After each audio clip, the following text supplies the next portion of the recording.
Zion. Why is Zion so fast?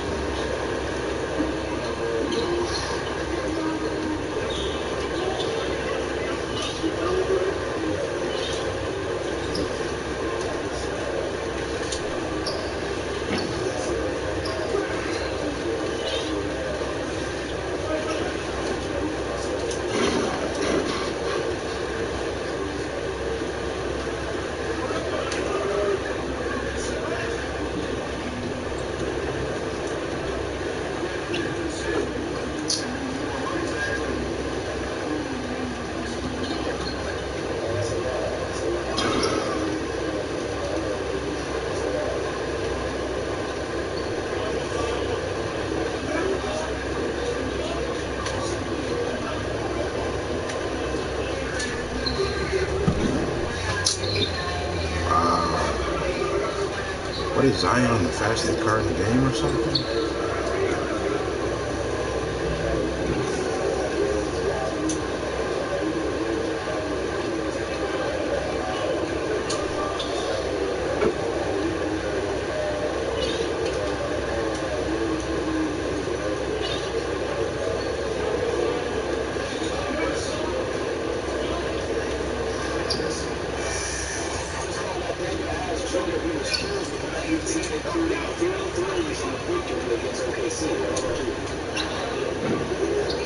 This game is ridiculous, bro. You see them pushing more freaking more offense.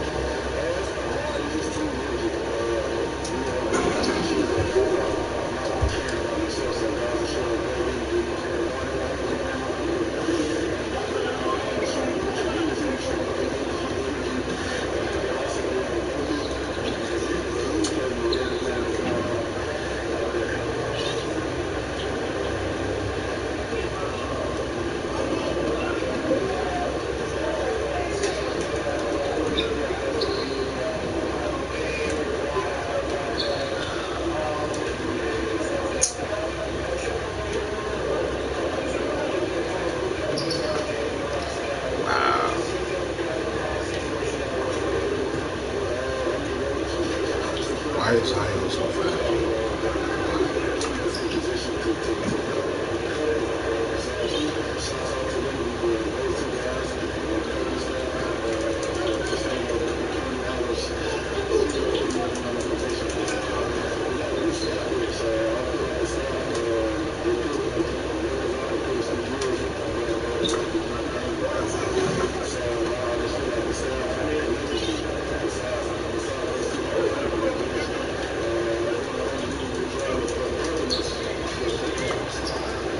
What? He got his own board, bro.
That's legit.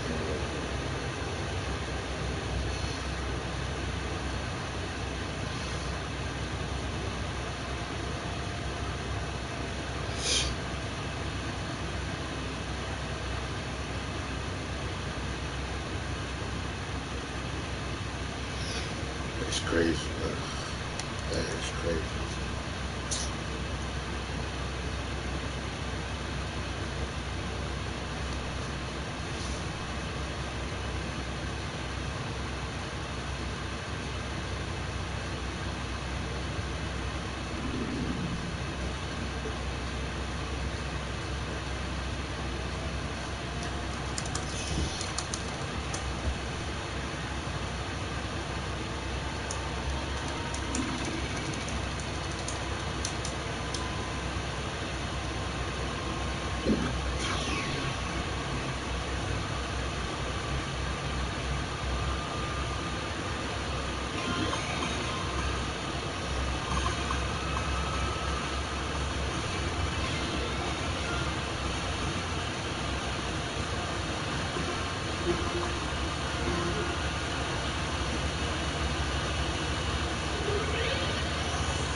I swear.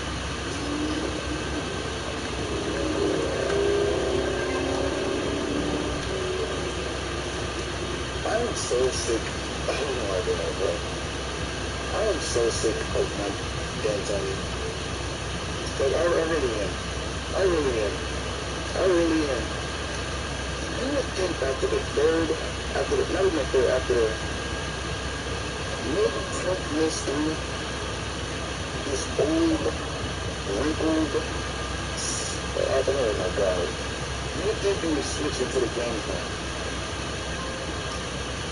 This nigga PJ Tucker is a bona fide fucking squad.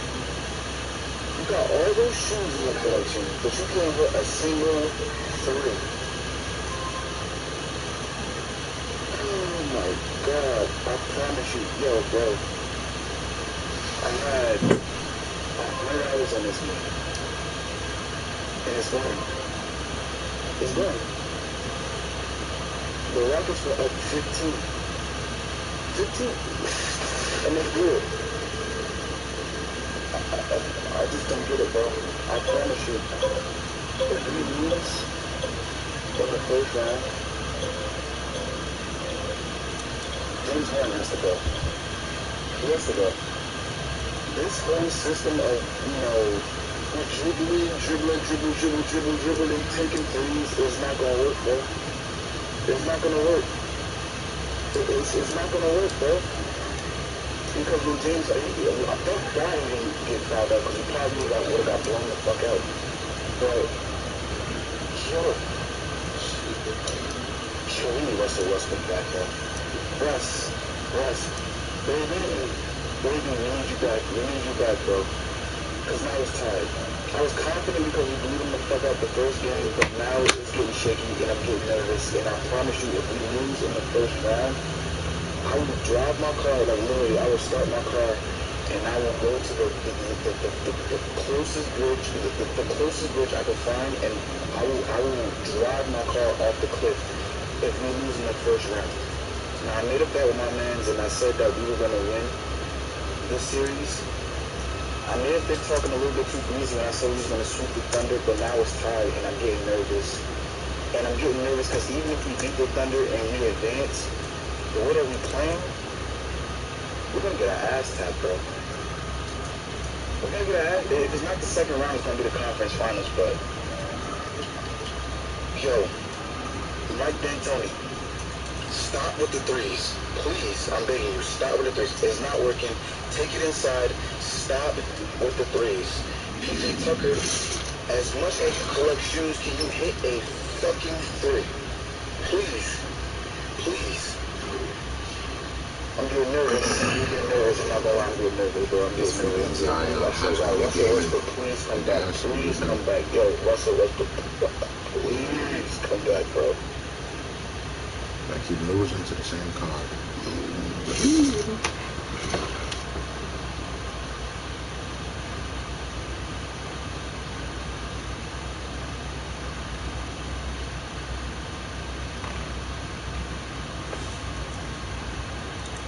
drive my car off the cliff if we lose in the first round. Now, I made a bet with my mans, and I said that we were going to win this series. I may have been talking a little bit too easy when I said we was going to sweep the Thunder, but now it's tied, and I'm getting nervous. And I'm getting nervous because even if we beat the Thunder and we advance, the way that we playing, we're going to get our ass tapped, bro. We're going to get our ass. If it's not the second round, it's going to be the conference finals, but yo, Mike D'Antoni, stop with the threes. Please, I'm begging you, stop with the threes. It's not working. Take it inside. Stop with the threes. PJ Tucker, as much as you collect shoes, can you hit a fucking three? Please. Please. I'm getting nervous. I'm not gonna lie, I'm getting nervous, bro. I'm getting nervous. I swear to God, Russell Westbrook, please come back. Please come back. Yo, Russell Westbrook, please come back, bro.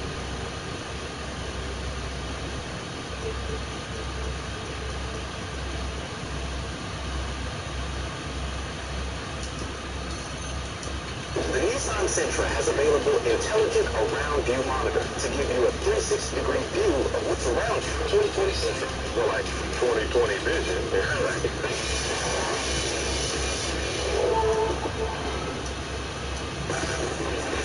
Utah Jazz trying to close out the Denver Nuggets. Man, and they continue to shoot that bang, Shaq.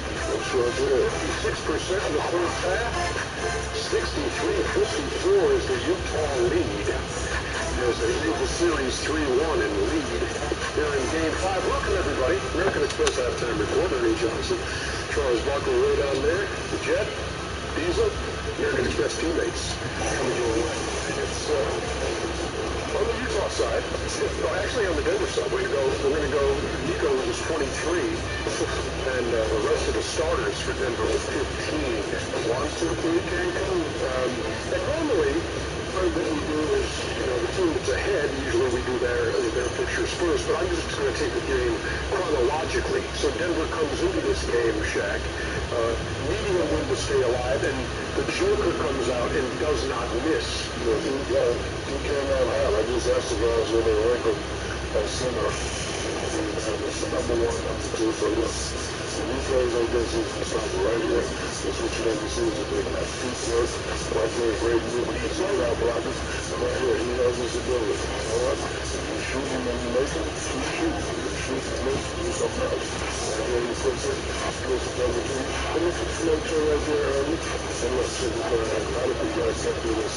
So I don't want to say he's second best on the side. I still don't know my guy that's more talented than me, Mr. Joe. More talented than you? Yes. Yeah, we've had that discussion here several times. That was good. Joe's really good. He's not more talented. Joker, 8 for 8, including 5 for 5 from deep in the first quarter for 21, has 23 at the half. But Utah just keeps on coming at you. Man, their offense is clicking, Jet. Coming at you is what we're talking about. The ability to...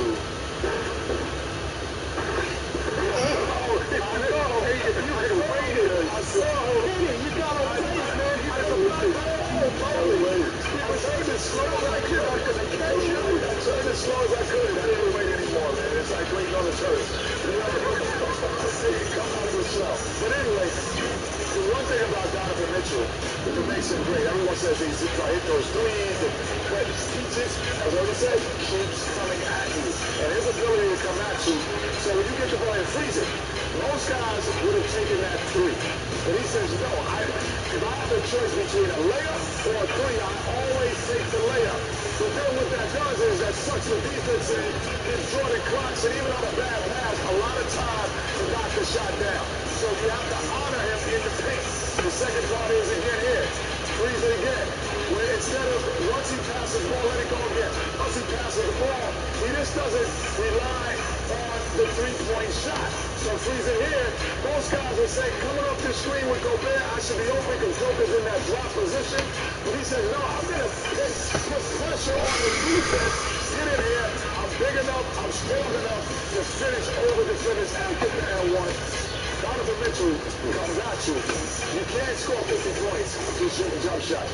You have to be able to get to the rim as Donovan He's got 13 and a half. Jordan Clarkson off the bench has got 14. Jordan Clarkson and Mike Conley look like Michael Jordan and, Reggie Miller out there. They don't play any defense, but what disappoints me, they're not even competing. Maybe they're competing. No, I don't think they're competing. Because when you're down 3-1, you play with great energy.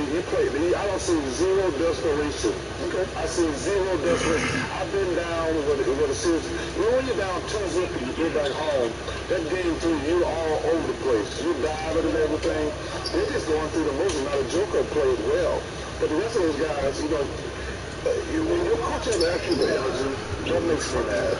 Okay. See, you're a professional. You get paid 63 to 54 Jazz. They're 24 minutes away from advancing. Kenny the Jet Smith running to the video wall.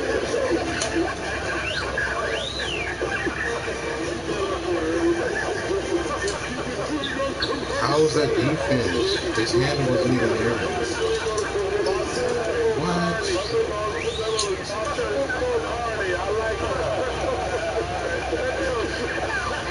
Triple 20 is the worst game in the century.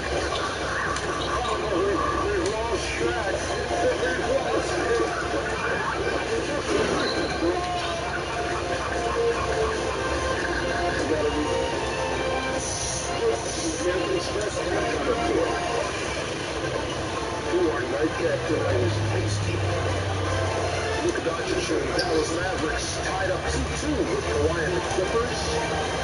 We'll bring that to you after. So, who shot the three better? There's Jokic at the end of the fourth. And then there's a Shaq. He's always cooking a three. Glass on that?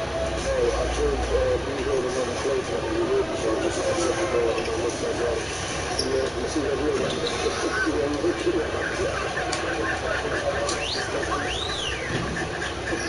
Wow. Gravy. There is absolutely nothing better. It feels great to let anyone. Seriously, get back to short set. 6 seconds left. Put it in again. Come on, let's see it. You see that dog doing?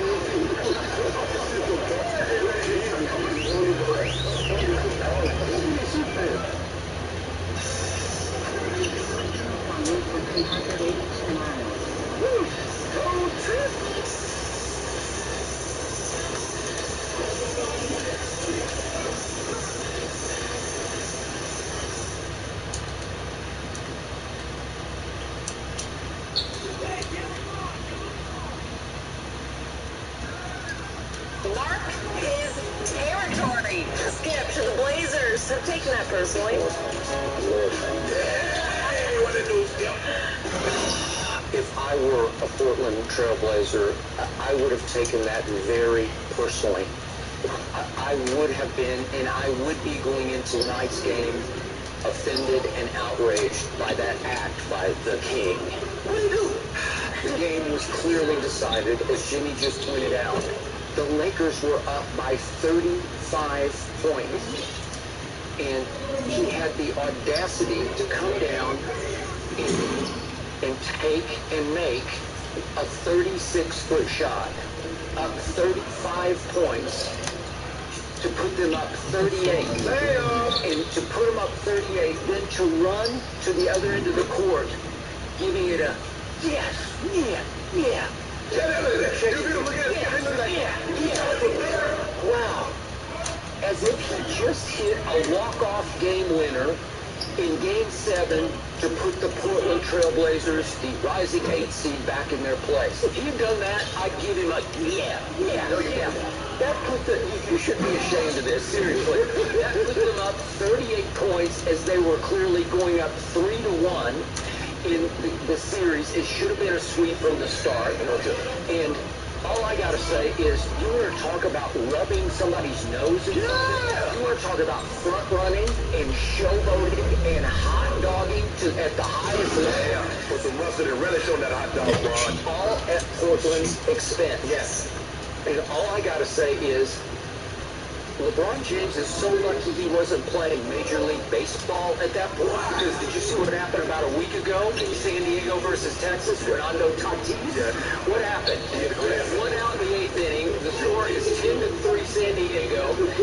He said he missed the take sign. I have no idea if that's true or not. But on a 3-0 pitch, he swung away. And he connected and hit a bases loaded grand slam. And all of a sudden, they're up 14-3. Yeah. Okay, so the point is that the Rangers were clearly so outraged that the next hitter up is Manny Machado. And where did the next pitch go? It went behind him. It's called a purpose pitch. It's sending a message that will not be tolerated. And the Rangers manager, Chris Wooder, got suspended for overseeing that, for signing off on that. Yeah. But he said after the game, we did not like that as a group. He wasn't saying this for him, but as the whole team, they did not like that. And they found it unacceptable. But guess what? It's just an unwritten baseball rule, just as it should have been an unwritten playoff basketball rule. You don't try to rub somebody's poor nose in it when you're up 35. If you don't mind me asking, you said the score was 10-3 to 8? So in other words, they had thrown 85-90 purpose pitches. So how the hell did he get to be 10-3? You worried about one pitch. What about those other 80 that led to the 10 runs? Where's the other reason? Effectively over. No, it's not. Yeah. Was it the bottom of the ninth? No, it wasn't. Okay, was it the fourth quarter? Lazy And no time on the spot. All I know is if I were a Trailblazer tonight, and obviously I no longer have Damian Lillard, and I don't have Zach Collins, Yeah. and I don't have Trevor Ariza, who didn't even come. So I am undermanned tonight. I am a 13.5-point underdog. I got to tell you what I would be thinking. What you would be thinking? I would come out and play with rage. I would go down swinging, and I'm not advocating, I'm not sending a message that they should throw punches. I'm just talking about effectively, psychologically go down swinging, as in play physically, play within just barely the letter of the law, but take your pound of flesh underneath the basket, hard fouls, play with some rage. That wasn't necessary. You still have Carmelo, you still have CJ, you still have Nurkic, you still have Whiteside, and you got those kids, Anthony Simons, And you got Gary Trent Jr. No, I didn't mention him. Yeah. He plays fearless. Yeah. He plays tough and strong. He's not big enough to guard LeBron, but he gets after him, and they should get after your guys. And this should be much closer than 13.5. They should make you sweat and make you work, because clearly you'll front run out in the first quarter and think this is over, and you're not going to take this team seriously. Oh, yeah, we are. They now have a reason to take you very seriously tonight and play it like you mean it. I don't want to hear 1, 2, 3 Cancun before this game starts. I want to see the Portland Trailblazers show what's left of their pride. They still have enough firepower to make this a contest. I want to see them compete just the way the Rangers fired back. I want to see them fire back at the King for a 35-point shot. It's 59 gamer. Hello. 35 shot that was clearly unacceptable. Very acceptable. Yes.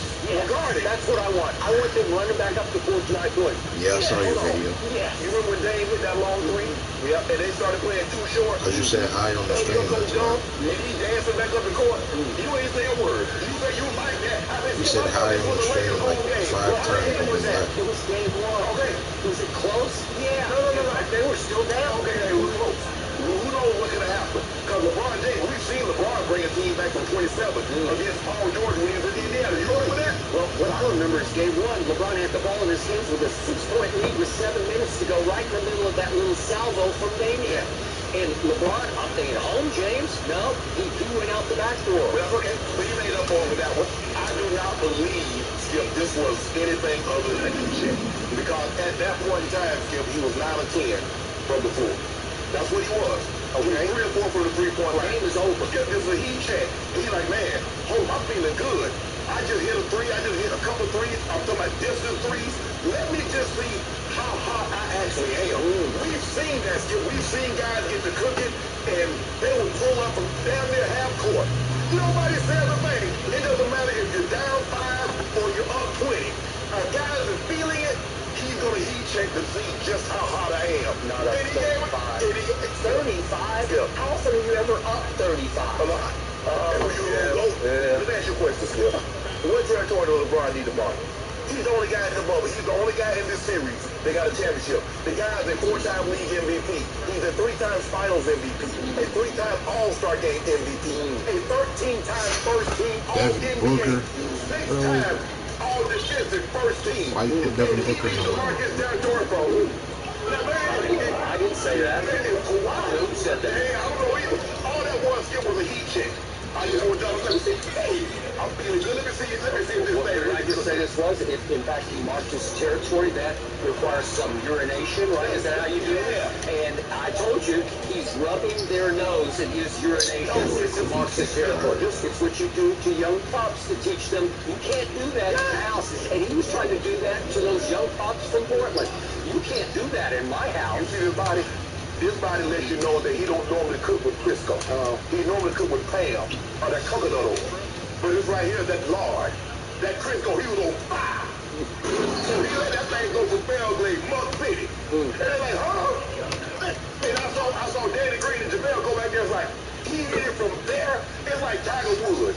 Hitting taking his rescue medal, his fairway wood, out of his bag skill, and hitting the shot 250 with 8 feet in the cup.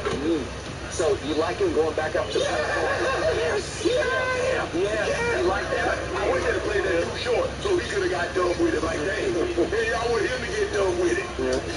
He's not from Oh, no. Hunt ain't no fun when the rabbit got to go. I don't think I Just would imagine if beat you win the Hunt a big game. game in Africa.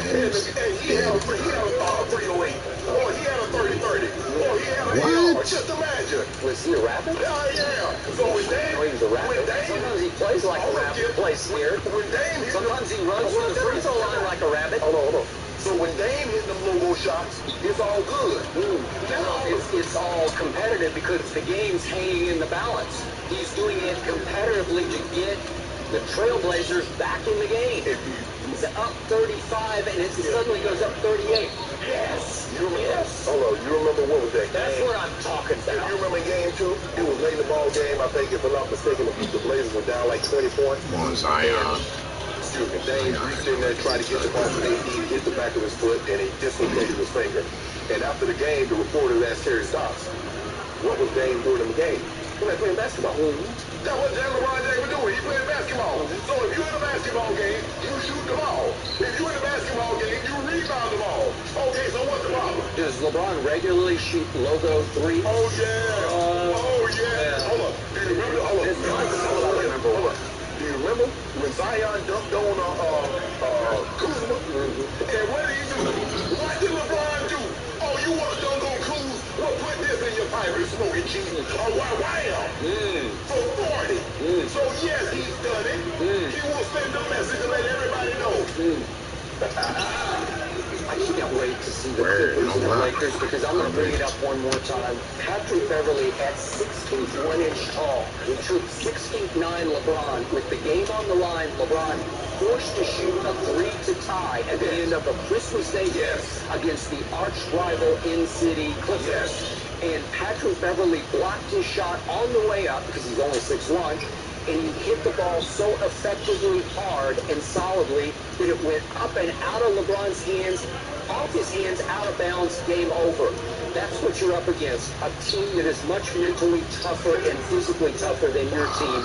And I can't wait for you to have. He's not going to be shooting any logo threes against the Warriors. Just watch his wait. Oh, yes, we will. And we'll make it. And then guess what we did? Guess what happened when we played the Clippers in their building? We posted his little butt up, and we took him to the rack. And guess what we did? We got a triple-double and did a number on your guy Kawhi. And you remember what happened? Hold on. Do you remember what happened in the seeding game? The first one? Yeah. Double it up. He wouldn't let Kawhi get a shot off and made Paul George airball it. That's what we did do. That's factual. You won the first game because Avery Bradley hit 6 threes, including 4 in the third quarter, while the King was scoring zilch. And then what happened in the fourth quarter? And Avery Bradley said, I'm not going to the bubble. He's not there. Let me ask you don't have him. Okay, what happened in the fourth quarter? Because you told me the fourth quarter is...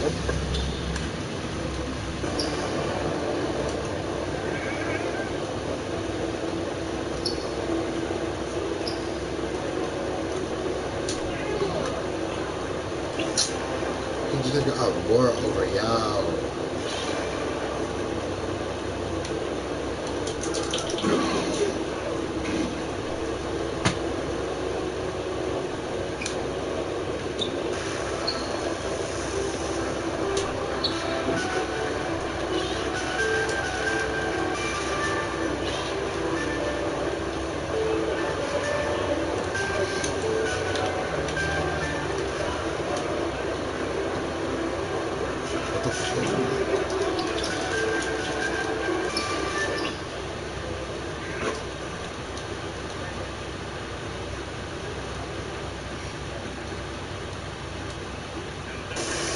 It's amazing.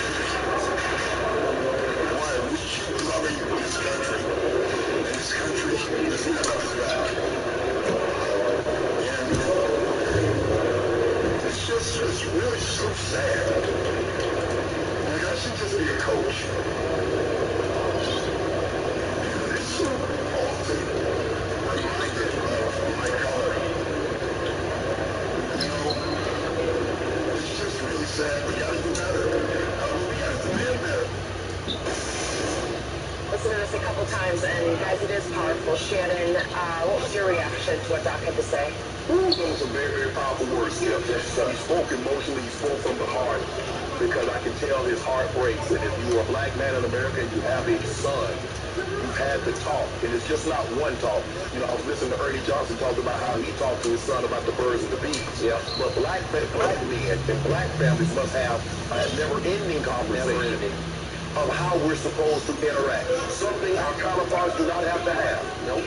And so, as Doc is saying, wow, you know, okay, we felt he was going, and they're going to use it, well, we felt we were in danger, so we're not shooting one time, we're not shooting two times, not three times, not four, not five, not six, 7 to the back. Skip, I thought it was the amount of, because they said as a normal citizen, you must use a reasonable enough force to defuse a situation. So the reasonable amount of force to get this man to comply with what you was asking was 7 shots to his back. Yep. Skip, You getting placed in timeout. I've been thinking an awful lot about this. And black skin is a weapon. Skip, if you view my black skin as a weapon, you will never see me as being unarmed because I'm always black. If you view my black skin as a threat, you will never see me as non-threatening. And therein lies the problem because of how you view me. Skip, I saw yesterday this lady, Skip. She adopted a biracial son. She has a white son. She says statistically, my brown child is more apt to have run afoul with the law. That's what she said about her own child. Sure. While not saying, statistically, her white son is more apt to commit mass murder. But you see how she did that. So if she feels that about her own child, what does she think about someone's child that isn't hers? That's the problem, Skip. Unless you can see yourself, it's hard to see yourself as a black man or a black woman in America if you're not that. Because you don't believe that can happen to you. See, COVID can happen. Diseases can happen. Skip, that's why people empathize with cancer. Because no matter how much you exercise and how healthy you eat, cancer can affect you. So you can empathize with someone that's going through that because you see the ravages that cancer can do to a body. Well, this gun violence, unarmed black men and women being gunned down in the street by police officers, Skip, you can't fathom that. That can't reach me. And then so many people lack the empathy to place themselves in that situation. Skip, and like Doc says, we keep loving a country that doesn't love us back. Every war that's been fought in America, Skip, every war that's been fought abroad, blacks have fought in that war. They fought for things that they never received at home.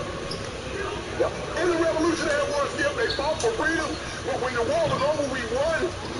Back to slavery you go. World War II, World War I, World War II. You fought overseas for freedom, but when you came back, Jim Crow South waited for you. So what we're asking for, Skip, we're not asking for a handout. I'm not saying give me anything because I'm black. But I'm also asking you not to deny me anything because I'm black. He was hitting brains in my face. Until, and Doc said it best, we're going to have to break this union. Yep. The police union. Yeah, the police union. Skip, I know you remember this. The air traffic controllers. They went on strike. They demanded something. President Reagan said, I'm going to give you 24 hours to get your butt back on the job. Guess what they did? They didn't come back. He fired every last one of them and said, you're banned from rehiring for life. President Clinton had to lift that, I'm thinking back in 92, 93. You're going to have to break the union. It's too powerful to have too much control. Because Skip, no matter how wrong you are, they're going to band around you and says, okay, this was acceptable. This Skip, I'm going to turn it over to you, Skip. I watched Dick Reagan. He said something very interesting. He said, you're going to have to make these officers take out insurance like you do a doctor. He says, because then, if they're culpable for their action, you have to ask yourself, do you hate black people more than you love your family? Because if there's monetary or there's a risk that you could go to jail, those are some serious questions that you would have to ask yourself before you leave home. I hear and I hurt for everything you just said.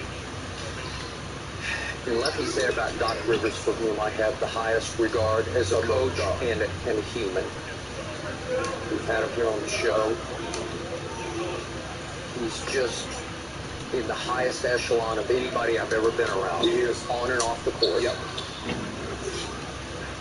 It's one thing when I hear LeBron speak out, or CP3 speak out as the leaders of this sport, and it's great, and it's powerful, but it's not as powerful as that. This is a long-time decorated head coach in this league, a black man from the west side of Chicago, whose father was a cop. They were in Maywood, which was a majority black township on the west side of Chicago. Doc started Proviso East High School, which has great basketball tradition, so I'm sure his father, Grady, was very proud of him. But his father moved up the ranks, Maywood, became a lieutenant, 30 years served before. So Doc knows what of he speaks. Correct. He's heard it from the inside out, the problems facing a cop. Correct. Out in the street, he knows it from his father, Grady. He gets it and feels it in ways I don't think many people can, through the eyes of a cop. Obviously a black cop in mostly a black neighborhood, but still. And he went into the detail of the training of the policeman has to change. Correct. Number one. And as you point out, unions have to be broken. My dad was a cop, and he said, I believe in good cops. Who doesn't believe in good cops? This nation is propped up by good cops. Right. We're able to stay afloat because of good cops. Right. But the bad apples, to me, are still in place. So as horrified as I was by the Jacob Blake, where it happened again while they're all down in the bubble talking about this, campaigning about this, I first thought, how can it happen again after all we've been through? The bad apples are still in place. Correct. And I don't know what was in those officers' hearts, but it was nothing great. It was nothing right. It was, there's a better way to handle that situation. Obviously, there's a better way than to shoot the man in the back 7 times because he's running to his driver's side door. 5 officers, and I think if I'm not correct, it might have been more, on the scene. Yep. Can't subdue one man. One man. And then when they can't, and he runs for the driver's side door, and they can see he's got his kids in the car, right? Right. The only way to stop him is to shoot him in the back. I mean, we could go on for hours about this. There's stun gun. There's you could use your baton. You could do a lot of things to subdue him. Just tackle the man. Just tackle him. You could do a lot of things. Because, I mean, it doesn't really take much to become a police officer. Yeah. And then like Doc said, the training of how they treat people. Yeah. See, I've read and I saw this. There was a man in Florida. He killed his parents. He stabbed the other guy that had called the police. He's eating one of the guy's face. The female officer arrives on the scene. She tases it. She can't subdue it. They wait 12 minutes. They take him alive. Yeah. He killed 2 people, stabbed another. She tased him. She waits 12 minutes. Almost think about it. 12 minutes. She waits 12 minutes for backup to arrive. The guy kneeled on George Floyd's neck for 8 minutes and 46 seconds. Yeah. You see how they handle us as opposed to how they handle them. That's all I'm asking. Jelly Root, how you go into a church, kill 9 people, escape? The call goes out, he's armed and well, obviously he's armed. Skip him, he just killed 9 people in the church. You catch him, bring him back to Summer to get a bill call he's armed.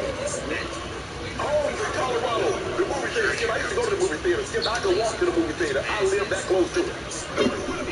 He killed 12. Yeah. They bring him in so peacefully. All right, quick episodes I've had with police over the last few years, just to give you white versus black perspective. Okay, the first one happened 6 months ago just before the pandemic hit. I just got the new car. It has 755 horsepower. And after the show, I was going out to hit some golf balls, and I was at a leisurely pace. I wasn't trying to speed at all. I wasn't even thinking about speeding, but I was on Olympic Boulevard, which you know very well. I do. And it's how many lanes across? Like 8 lanes, right? And there was little to no traffic. And I came up over a rise. I wasn't even thinking about pushing down the accelerator. And there's a motorcycle cop with his gun up, and I am busted. And he just, I didn't even, he didn't even have to wave me over. I just pulled over because I am dead to rights. And I told him that. When he walked up, white guy, obviously, he comes up to the driver's side. I'll look up your channel. I'm not in a hurry. You got me. And I just gave myself up. Just write it up. You know, I didn't tell him that, but I figured he'd just write me up. Right. He said I was going 55, and it was 35 miles an hour, which I didn't know Olympic was 35. Right. Okay, I did, as Shaq said last night, I did all the right things that he teaches his obviously black sons. You have to comply. Right. I complied because he got me. You know, like I couldn't even argue. I had nothing not a leg to stand on. And guess what he did? I don't think he knew who I was, quote unquote. I don't think he didn't indicate that at all. He just wrote me a warning and sent me on my way. If I'd been black, I've been thinking about this a lot lately. If I'd been black, you think I would have gotten a warning? I don't know, but I doubt it. I doubt it too. Okay, there was a guy in Valdosta. He complied. They asked him because they said there was somebody that was a burglar. And we saw this, and he complied. He said, "You have ID?" He said, "Sure." I got it. He gave him his ID. What did they do? They come up from behind, they yelled him and break his wrist. So he did everything they asked him, and still ended up with a broken wrist. The second episode I had was a few years back. Ernestine and I, my wife Ernestine, we were in Oklahoma City visiting.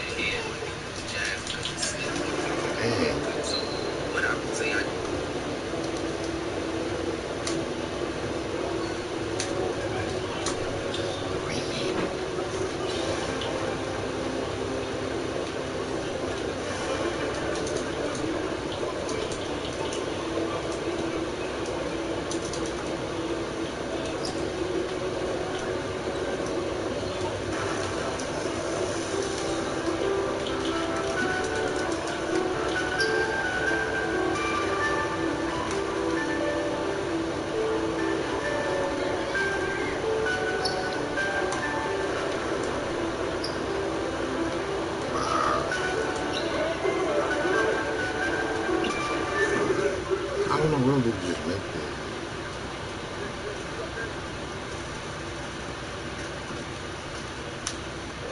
Morning. Welcome to Undisputed. I'm Jenny Cass with Skip Bayless and Shannon Sharp. Guys, how are you doing? Hello, good. What are you doing today? You know, I don't wear goat masks. No, I don't wear throat masks. I just say what I see. And last night, I saw the soon-to-be NBA champions on display. And they're the other Los Angeles team that's in the basement with her. Kawhi has now. I'll just say it. You got a lot of Ted Cruz. Because I remember you were against Kawhi, and now you win it. Just like Ted Cruz was against some. What did we know? I have no idea who's Ted Cruz played for. What? Yeah. I think he plays for the Rangers. Okay.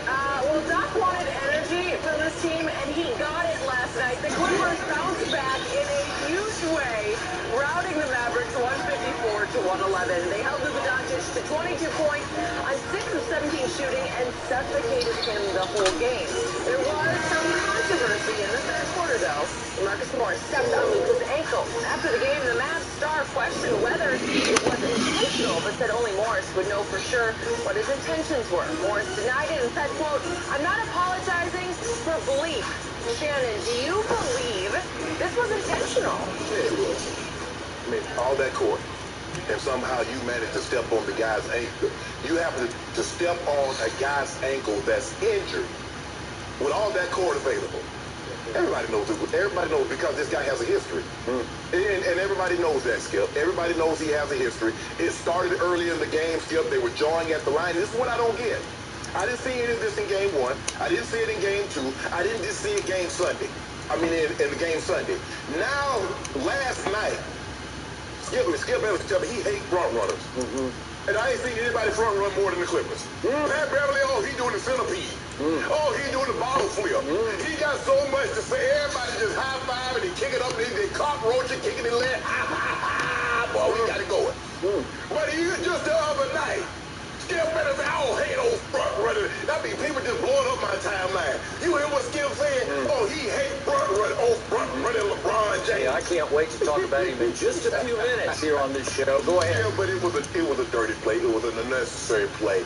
And as I said before, Marcus Morris has a history of this type of behavior. He can miss me with that. I play the game with integrity. I play the game the right way. Everybody knows your history, your pattern of behavior, which you've exhibited in your 10-year NBA career. That's factual. It's okay. You did it. You tried to be sneaky about it, but that's the thing about Skip. Now with the way television is, they have cameras on everything. You can't get away with anything. Good point. Very good point. Back in the day, Skip, guys would do things. I agree. Oh, he did it. Well, I don't see it on tape. Yeah. Now there are so many cameras, even in the bubble. They have the cameras that run along the sideline, give you an up-close view, just like you were sitting in the stands. So for me, Skip, this was an intentional, and so it marred what was a great game by the Clippers. They played unbelievable. And Skip, let me tell you what happens. If you shoot 22 or 35 from the three-point line, and you shoot 53 for 84 from the field, you're probably going to blow the team out unless they shoot 30 for 40 from the three-point line. Clippers playoff records. Everything. Most points in the half, most points in the game, best three-point percentage, best field goal percentage. When you have those type of numbers in a playoff game, Skip, you're going to blow the team out. This was unnecessary by Morris. I believe it was an intentional act. He can say, okay, how about this, Skip? It was an unintentional, intentional act. I'll leave it at that. And I will buy that. Even though on Twitter after the game, Marcus Morris posted, to think I would try to injure somebody is crazy to me. That's what he posted. Went on to all the things you just said. I play the right way, 10 years going up against the best. I stand on morals and I stand on hard work. I compete and I leave it out there every game. He does. Yes. He goes on to say, basketball has never been that serious to try to hurt somebody. I'm not apologizing for bleep because I know what I put into the game day in and day out. It was a mistake. Deal with it. So he's saying he accidentally stepped on the foot. But I'm going to go with you because Marcus Morris is obviously an emerging team leader. He just joined the team a few months back at the trade deadline. And yet, he's always been a tough guy. He has some enforcer in him. And I believe he was enforcing against Luka Doncic. And I'm going to tell you why he was enforcing. Because Luka, more than ever, at the start of this game, is whining over every call. I mean, every single call, he's whining to the refs. He's walking up the court or running up the court with the referee, trying to talk him out of or into a call that he's going to get. I'm a superstar now. Okay, I'm a superstar. Even the half ended with him walking off the floor, talking to another one of the referees. After a while, I tweeted, just play. Just play. It's okay. You can argue one call or two calls, but don't whine every time. Every single call in that game was a whine after the call. So this is, again, they got physical with him. And by the way, after I campaigned on Monday that you have to occasionally just throw him a curveball and trap him, they trapped him some. They did. At half court with some of the bigs, they would run at him and just say, no, get the ball out of his hands. You got to give it up. And he did. He gives it up because he's a passer by nature. He's like LeBron. He's born to pass the basketball. He only run up with 4 assists last night. And by the way, he had one of those shooting nights that is regrettable because where did he wind up? 17, 1 of 6 from 3. And did you notice his first three-point attempt of the night? It hit nothing but air. Another air ball, so he shot 3 air balls on Sunday and another air ball last night, 1 for 6. And I don't want to bring this up because I talk about the regular season, but no, just in the bubble, just in the playoffs so far, he's making a grand total of 34%, which for him is actually a hot streak. Pretty good. That ranks 69th of 84 three-point shooters in the playoffs, which is pretty terrible. That's tied for 7th most misses. Free throws, he's down to 68%. He missed 5 more last night. He has missed the most free throws of anybody in the bubble. But now let's get to the flashpoint that was underreported last night in this game. Speaking of camera angles, they're everywhere. it sees and knows all the cameras. Could we please see what happened in a play late in the first quarter to Reggie Jackson underneath the basket thanks to Luka Doncic? Can we see this play? Here's the first part of it. You can just see it in fast motion. Three-point shot. Luka goes in, and you don't really see it, but Reggie Jackson gets cold-cocked in the back of the head by Luka. Here it is. Look at that. He just takes a swing at him and hits him in the back of the head. I was wondering why it was down. I was like, did somebody like crash into it? Nope.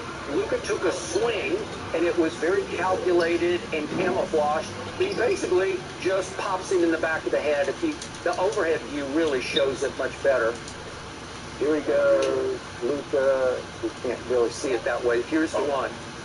So he just took a swing at him and hit him in the back of the head, and Reggie just crashes out of bounds on his back. At first, I thought he hit his back of his head on the hardwood. That's what I thought. But no, he just took a little rabbit punch, a little shot in the back of the head. And guess who was on the floor when that happened?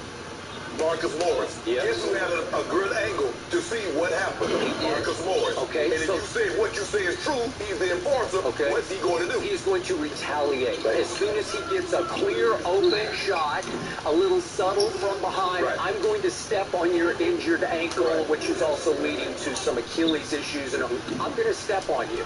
And again, do I have a huge problem? I do not. That's the way this game is played. And when he says he plays the right way, that's actually how this game has always been played. Well, that's kind of like, that's hockey.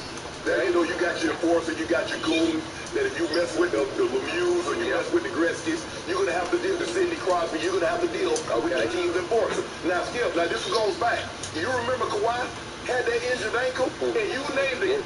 He did that intentionally. He slid a size, what was it, 17? He did. A size 17, he slid it right underneath Kawhi as he came down for the jump shot, and actually He landed on it, boom. Kawhi has an injured ankle. He was like, well, I was just going to contest. No, you didn't. And remember,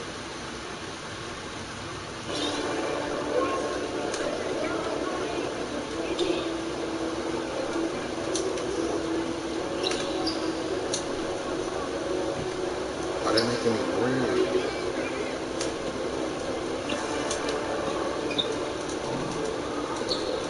Wow.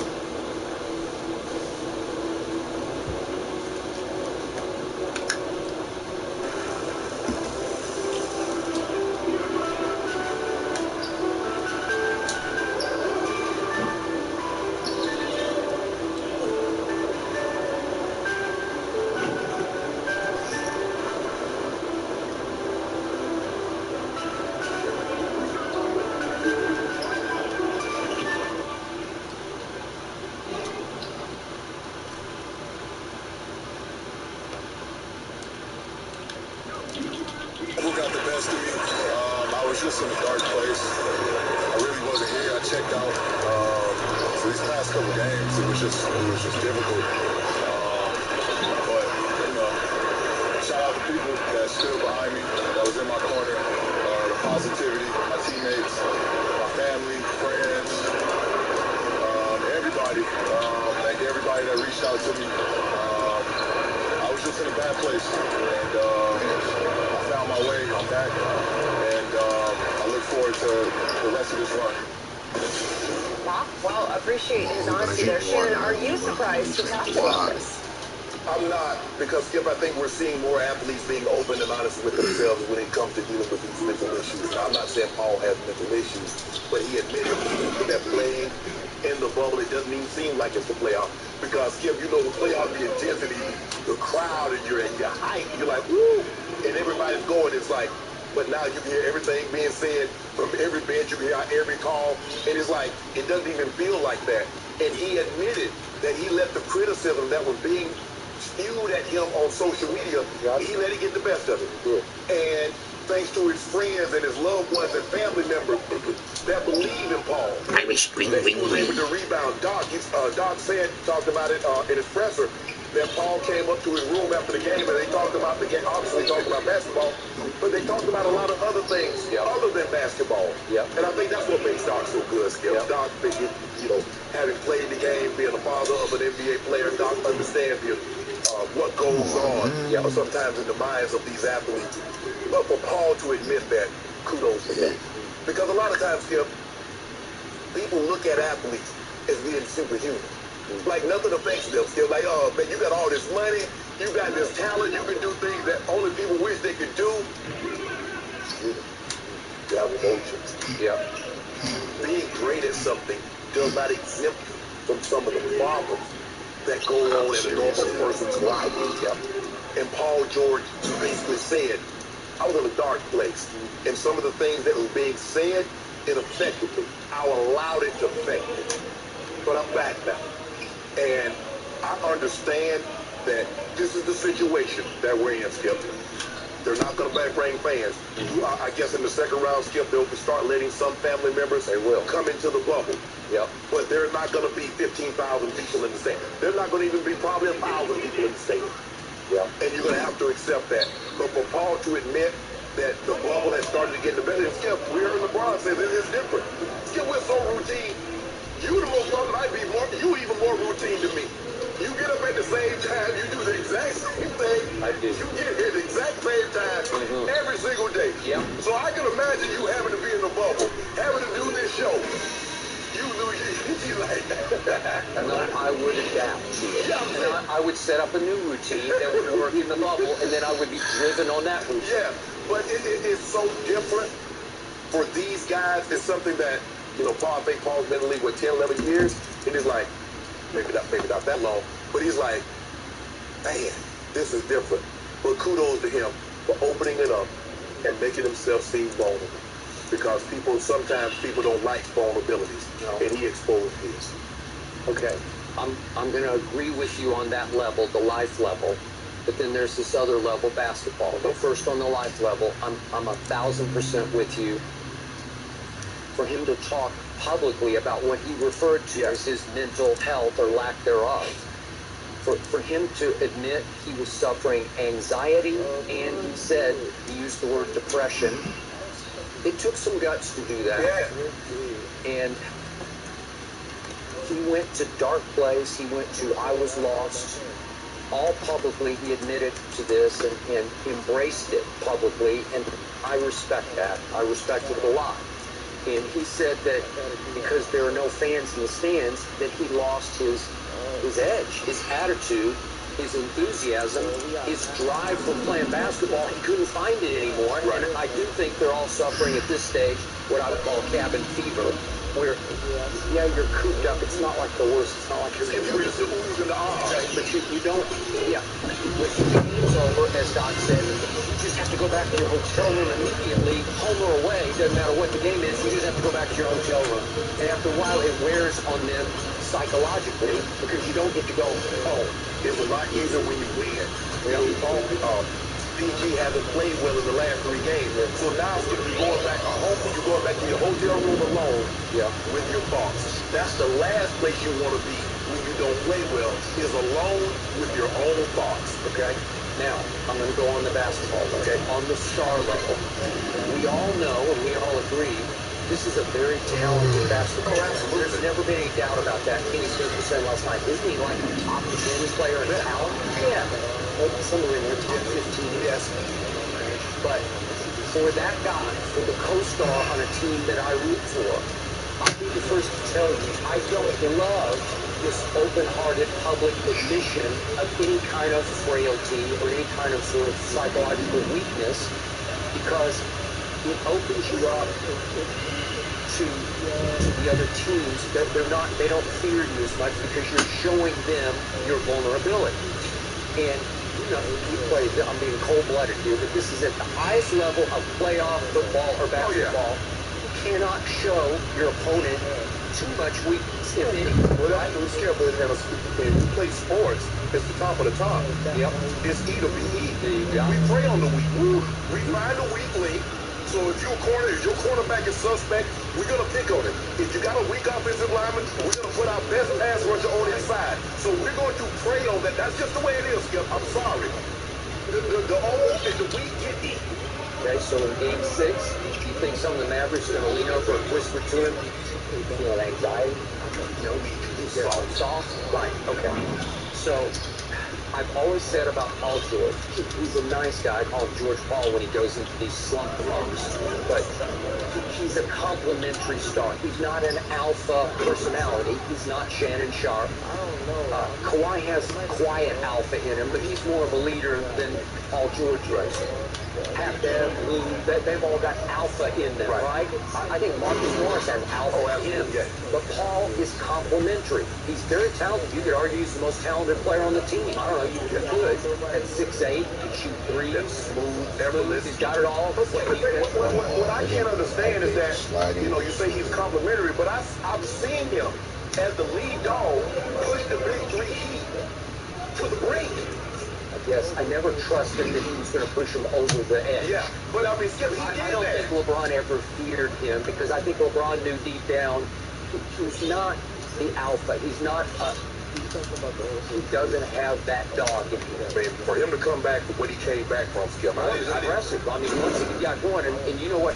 He's so fortunate to have Doc Rivers as his coach because, as you point out, Doc took him up in his hotel room and they talked for hours into the late night about life, about basketball, about life, what it all means, and somehow Paul came to grips.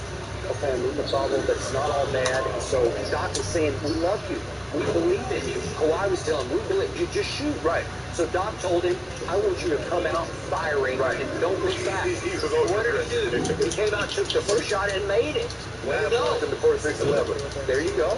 Okay, he missed the second shot, but he didn't back out. He just kept on firing. Boy, they started really going in. But you know what? This is on two levels, Skip. This goes to show how Paul George and how trusting he is of Doc, and that he's willing to reject himself because he dated Doc Donald. And we know what happened. Yeah. And for Doc, very good point. And for Doc to put that Forgive and forget. For Doc to put it, say, this isn't about a coach. This is about man to man. You're going through something. Yep. How can I help? Because he did disrespect Doc. Yes. He did. And Skip, there's a stigma in our community and the black community about, you know, talking about mental issues and seeming weak and seeming vulnerable. But I believe, you know, you can be vulnerable and not be weak. Yeah, but I can believe you can be weak and not be vulnerable. People want to make those things, they have to go hand in hand, and I don't believe they are. But for Paul George, we've got to get out of that in our community, is that if somebody says that they're dealing with things or they're depressed, because for the longest time, man, you ain't depressed. Figure it out. Sometimes you need somebody to talk to. Yeah. Maybe PG just needed Doc to talk to him. He did. And maybe, you know what? This man could have so much anger and so much frustration for what I did to his family. Yep. He's like, man, he talking to me like a daddy. He He's talking to me like I'm his son.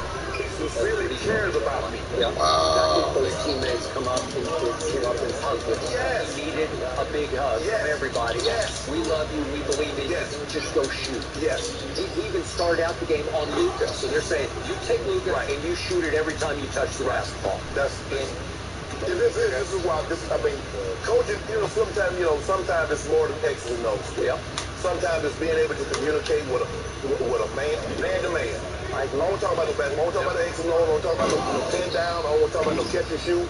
No screens. I don't want to talk about anything. I agree. Communicate what's going on, Doc. That's why, to me, I've always said Doc is the best coach. I've always put him above Popovich because I don't know if Pop could do quite that, what Doc did with Paul George. Yeah. Not that. Pop, maybe Skip, but Pop just seems so relatable. Doc seems so relatable. Yeah, see, Pop is Belichick, and Belichick's not going to give you a hug. No. He's not going to try to talk you through this. No. Hard to find negatives about Doc Rivers today. Boy, just as a coach, a man, a leader, we can't say enough about him right now. Good stuff from Paul George. We appreciate that honesty. Guys, something did happen with Luka yesterday. Possibly some speculation if the...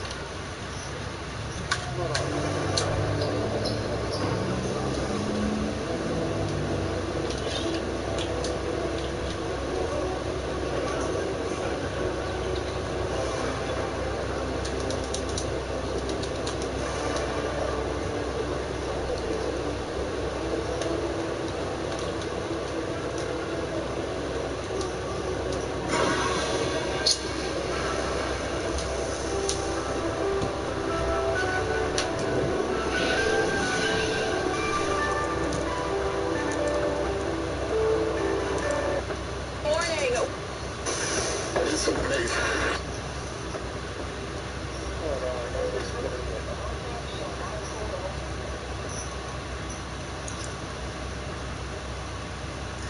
up, you guys? Your boy Sean Bellamy. I usually record on Sundays. Sunday Sports Rap. My podcast is Sunday Sports Rap with Sean. Make sure you guys go check that out at cinescape.media. You can type that in on the YouTube search bar. You can look me up on Facebook at you just type in Sean Bellamy. Look for me. I have my whole coverage Sunday Sports Rap with Sean there. Find me on Twitter at Sunday Sports Rap with Sean. All that good stuff. But I'm coming to you today because I realized, you know what? I just had to get some off my chest, and I was like, really pissed off. So yeah, go follow my podcast, Sunday Sports Rap with Sean. Again, I release episodes every Sunday. But you know what's going on with news and results, what's going on sports today, NFL, NBA, Major League Baseball, don't matter. As long as I feel like it's worth talking about, I'll go over it, whatever. So.